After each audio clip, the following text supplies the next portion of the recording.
Hello founders, this is a video designed for you, and the weather is really good today, and I'm just happy to be out and driving and not focusing on anything else at this point in time. So let's start with this. The S2000, I am going to be doing a series of videos on it. One is a full review, like the other car reviews, but probably more detailed because there's a lot more to talk about with it. And there's going to be a series of videos in addition to it, like a buyer's guide, talking about doing minor modifications, which I plan on doing with this. I'm going to have a square set of tires and Öhlins dampers, and that's it. I'm not going to screw with reliability, let everybody else has done that. So there's going to be a series of videos about this car. And one of the things, obviously, right now, driving it, that I appreciate is I don't have a working head unit. I don't have Bluetooth. If somebody calls me, I can't even take the call because you can't hear them. And I like that. It's just, I feel totally removed from everything else and all the technology. So it's kind of fun. The next thing to talk about is, this is more personal, but it looks like I have a definitive buyer for the BMW. They're going to be flying in this weekend to buy it, and I hate getting my hopes up because I also hate being let down. But if this goes through, it's going to be a big load off, and it's going to free up resources a lot for me to focus more on, obviously, video stuff. And I talked about, I think last week, that I wanted to get a garage space and an office space, which I'm just actually passing by it right now. That will allow me to do it, getting rid of that car. And the second thing is, now that I've started writing for The Drive as a contractor, I don't want to put the cart in front of the horse, but it will make it's not, this isn't some king's ransom, obviously, writing about cars on the internet.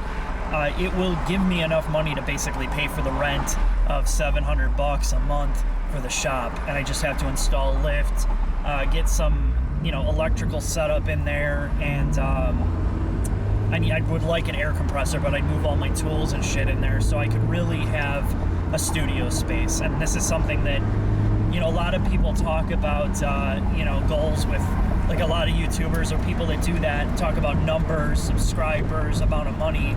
And really, for me, one of my big goals was to have my own office space to do this stuff. And that's most important. And then, of course, breaking even and trying to make money off this is a whole different ball of wax. But that's kind of where I'm at with it. That's just really big for me on a personal level. And then in terms of other videos, you saw the Focus ST review, and Tom, if you're watching, thanks for coming out and spending 5 hours with me to film that. Of course, we did get pulverized and got some custard. Well, I got custard, but anyway, yeah, we ate and hung out, and I think I've really kind of solidified what I'd like to do with driver videos, or viewer videos, and I think it's going to work. I just need to see if I can get it under 5 hours, and having that office space with a lift will also add the underbody aspect of it too, which is important to me, and I think to a lot of people, and that really opens the door to do a lot more of that, especially since there's so much, we talk so much about modern cars recently and our distaste for them. It kind of gives a good balance of going forward and looking at the new stuff as much as we can, and then looking at the older cars that people can afford and maybe enjoy and learn about them. It's just bigger picture stuff. So that's looking really positive. I've had so many emails since the RF Miata and this Focus review already of people wanting to donate their cars to review, and that could be a whole different thing all of it in itself, and I don't have enough time in the day to even do all this stuff, so we'll see.